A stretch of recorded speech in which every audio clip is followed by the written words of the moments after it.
ఇప్పుడు చూసుకున్న మనం చూసాం కదా ముందుగా స్థావరాలన్నింటిలో, ఆ స్థావరాలన్నింటిలో అతిపెద్ద ఏదైనా ఉందంటే అది రాఖీగఢ్ అనే స్థావరం అనమాట. అది హర్యానాలో ఉంది. నెక్స్ట్ అలానే మనం ఈ హరప్పన్ సివిలైజేషన్ కోసం అలానే కొన్ని స్పెషల్ ఫీచర్స్ అనేవి తెలుసుకుందాం. ఇందులో ఏంటంటే అర్బన్ ప్లానింగ్ ఆఫ్ టౌన్స్ ఉంది, అలానే 2 టౌన్స్ ఆపరేషన్ ఉంది, గ్రిడ్ ప్యాటర్న్ ఉంది, డ్రైనేజ్ సిస్టమ్ ఉంది, బ్రిక్స్ని కన్స్ట్రక్షన్కి యూజ్ చేసేవారు. అప్పట్లో ఉన్న సోషల్ కండిషన్స్ వాళ్ళ రేసెస్ మీద ఆధారపడి ఉండేది, అంటే వాళ్ళ జాతులు. ఎగ్జాంపుల్ మెడిటేరియనల్, మోంగల్లాట్, ఆస్ట్రలాడో, ఎల్పోనటో, ఇలా కొన్ని జాతులు ఉండేవి, వాళ్ళ బేస్ మీద ఉండేవి అనమాట. అప్పట్లో ఏంటంటే ఈ 2 టౌన్స్ అనేవి ఎలా ఉండేవంటే ఎకనామిక్ డిఫరెన్సెస్ మీద వాళ్ళు విభజించుకునేవారు అనమాట. అప్పట్లో ఓన్లీ మాతృత్వం మీద సిస్టమ్స్ అనేవి నడిచేవి అనమాట. అంటే లేడీస్ ఆధిపత్యం ఎక్కువ ఉండేది అనమాట.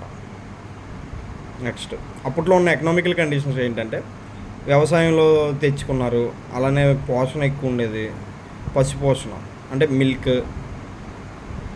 నెక్స్ట్ పరిశ్రమలు, అప్పట్లోనే వ్యాపార వాణిజ్యాలు, నౌకా తయారీ పరిశ్రమ, ఇవన్నీ ఎకనామికల్ కండిషన్స్ అప్పట్లో. అలానే మోహన్జాదారోలో ప్రధానంగా దాన్నే వాణిజ్య కేంద్రంగా ఉండేవన్నమాట. మోహన్జాదారోలోనే మ్యాక్సిమం సంతలు అవి జరుగుతాయి కదా ఇప్పుడు, అలా అక్కడ జరిగేది. మనం ఇండస్ వ్యాలీ సివిలైజేషన్స్ వాళ్ళు ఎక్కువగా మెస్ప్రోనియాతో వాణిజ్యంలో ఎక్స్పోర్ట్ అండ్ ఇంపోర్ట్స్ చేసేవారు వాళ్ళతోటి. ఇవి ఏంటంటే ఈ మెస్ప్రోనియా గ్రంథాల్లోనే ఇది రాసి ఉందన్నమాట. అప్పట్లో వాళ్ళని సింధు ప్రాంతాన్ని మెలుహోహా అని సంబోధించేవారు అనమాట. వీళ్ళతో చేసినట్టు మనకి వాళ్ళ గ్రంథాల నుంచి తెలిసింది. మెస్ప్రోనియాలతో వాళ్ళతో పాటు మనం వాణిజ్యంలో ఎక్కువ ఎక్స్పోర్ట్స్ అండ్ ఇంపోర్ట్స్ చేసేవాళ్ళని చెప్పి వాళ్ళతో తెలుస్తుంది. Harappan and Indus valley civilisation economic conditions. రాజకీయ వ్యవస్థ, అప్పట్లో రాజకీయ వ్యవస్థ ఎలా ఉండేదని ఎలా డినోట్ చేశారంటే, ఇప్పుడు నార్మల్గా సెంట్రలైజ్డ్ సిస్టమ్ అని చెప్తున్నాం.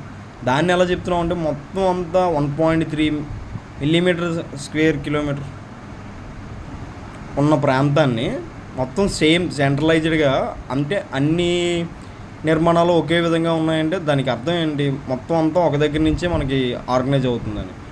అక్కడి నుంచి చేస్తున్నారు కానీ దాన్ని సెంట్రలైజ్డ్ సిస్టమ్ కింద పరిగణించారు. నెక్స్ట్ అక్కడ రూలర్స్ ఎవరు ఉండేవారంటే, అధికారం అదే రూల్ ఎవరు చేసేవారంటే, ఒక ఆయన ఏం చెప్పారంటే ప్రెసిస్ట్ చేసేవారని చెప్పారు. డిడి కౌసంబి అని ఆయన ప్రెసిస్ట్ అంటే ఇలా మత పెద్దలు ఉంటారు కదా వాళ్ళు. నెక్స్ట్ ఆర్ఎస్ శర్మ ఏం చెప్పారంటే ట్రేడర్స్ అని చెప్పారు అనమాట. ఎవరైతే ఎక్కువ ఇప్పుడు వ్యాపారవేత్తలు ఉంటారో వాళ్ళు రూల్ చేసేవారని చెప్పారు. అప్పట్లో మాతృ వ్యవస్థ ఓన్లీ మదర్ గాడీస్, పాశుపతి దేవ, వీళ్ళిద్దరి కోసం తెలిసిందనమాట. మదర్ గాడీస్ ఎవరంటే అమ్మ తల్లి, అలానే పాశుపతి దేవ అంటే శివుడు అనమాట, రిలేటెడ్ టు శివుడు. వీళ్ళే మనకు ఫస్ట్ ఉన్న దేవుళ్ళు అప్పట్లో. నెక్స్ట్ సింధీ లిపి, ఇది పిక్టోగ్రఫిక్లో ఎక్కువ ఉండేది. పిక్టోగ్రఫిక్ అంటే ఓన్లీ ఇది బొమ్మల మీద ఉంటుంది అనమాట. 400 చిత్రాలు ఉన్నాయి పిక్టోగ్రఫీకి. వీటికి ద్రావిడ భాషతో పోలికలు ఉన్నాయి కానీ కొంతమంది హిస్టోరియన్స్ పరిగణించారు. ఈ హిస్టోరియన్స్ ఈ సింధు నాగరికత ఎలా అంతమైందనే దానికి కారణం ఏం చెప్పలేదు, కానీ ఎలా చెప్పారంటే ఇది 1750 BCలో నార్మల్గా మనకి ఇండస్ వ్యాలీ సివిలైజేషన్ దానికి సంబంధించిన ఇంకా అక్కడ దాని తర్వాత మనకి ఏం దొరకలేదు. అది దాన్ని ఎలా వీళ్ళు చెప్పారంటే ఒక్కొక్క హిస్టోరియన్స్ ఫ్లడ్స్ వచ్చాయని, క్లైమేటిక్ చేంజెస్ అని, అంటే అప్పట్లో ప్రతి ఒక్కరు ఆ నదుల పక్కనే కదా జీవించేవారు, వాటి వల్ల కొట్టుకెళ్ళిపోయారని ఇలా చెప్పారు అన్నమాట. వీల్స్ ఏం చెప్పారంటే ఆయన ప్రకారం ఆర్యులు వచ్చారని చెప్పాడు అనమాట. ఆర్యుల వలన ఇలా జరిగింది అని చెప్పారు. అలానే మ్యాక్స్ ముల్లర్ ఏం చెప్పాడంటే యూరోపియన్స్ వచ్చారు, వాళ్ళకి యుద్ధాలు జరిగి ఈ మొత్తం ఇండస్ వ్యాలీ సివిలైజేషన్ అంతరించిపోయిందని చెప్పి ఇలా చెప్పారు. Thank you.